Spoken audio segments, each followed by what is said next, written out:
Okay, so today we are going to be talking about the Kansas Student Publications Act and how to create a presentation on Adobe Spark.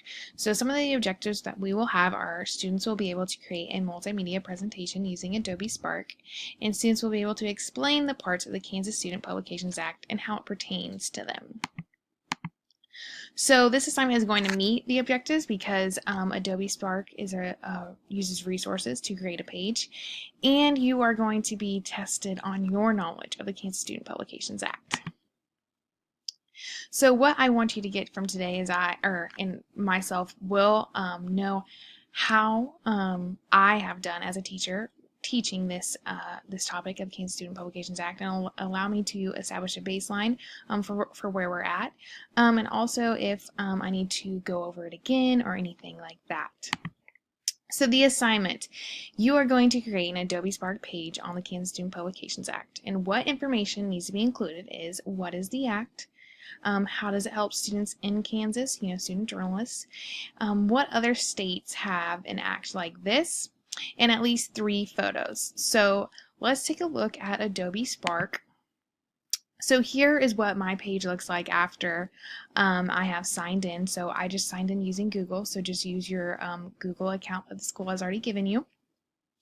And up here there is a plus sign where you can create graphics, web pages, and videos. So you will be creating a web page today for the Kansas Student Publications Act. So on here you can see I have just a blank template.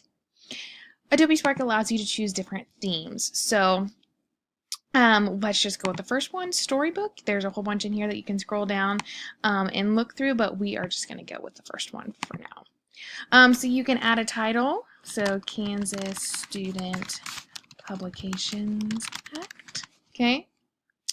Your name can go here. And you are ready to get started. So up here it will allow you to choose a photo if you would like. You can select a photo. Free photos, you can upload one. Whatever you choose, we are just going to click journalism right now. And voila, we have a camera back there. So I'm scrolling down and it is allowing me to add photos, text, buttons, videos, photo grid, glide show, and split layout. So here you can adjust or change anything, add anything that you'd like. So we can go with text and we can say, why is it important? So we have that. I can also change anything that I want. Again, I can edit it. I can go through and change the font. I can add a quote. I can do whatever. It allows you to play with it. So I could bullet list things underneath that if I'd like to. You again will have to have photos, so you can click and add photos here. You can also do a photo grid and assemble a whole bunch of photos together and go ahead and hit save.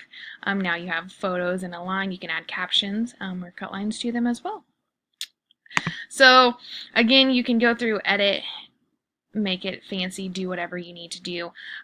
You are able to embed YouTube videos, create links to other websites or anything like that if you find a good resource about the Kansas Student Publications Act that you'd like to share. So I am going to go back to just Adobe Spark, and we're going to take a look at an example that I have already created. So here is my page as it loads here. Okay, so I am going to preview it, and this is what it would look like if someone else was looking at your link. So Kansas Student Publications Act by Ms. Dinkle. Okay, so I have included Hazelwood v. Kohlmeyer. So that is the Supreme Court decision that said that students do not have the same rights as journalists. Okay, so I have included 3 photos about that. Talked about what Kansas did to basically reverse Hazelwood. So what the Kansas Student Publications Act does for you, and then the other states that have anti-Hazelwood laws. So again, very simple. You can go through, add any sort of pictures, text, video information that you think is important for us as viewers of your page to know about the Kansas Student Publications Act.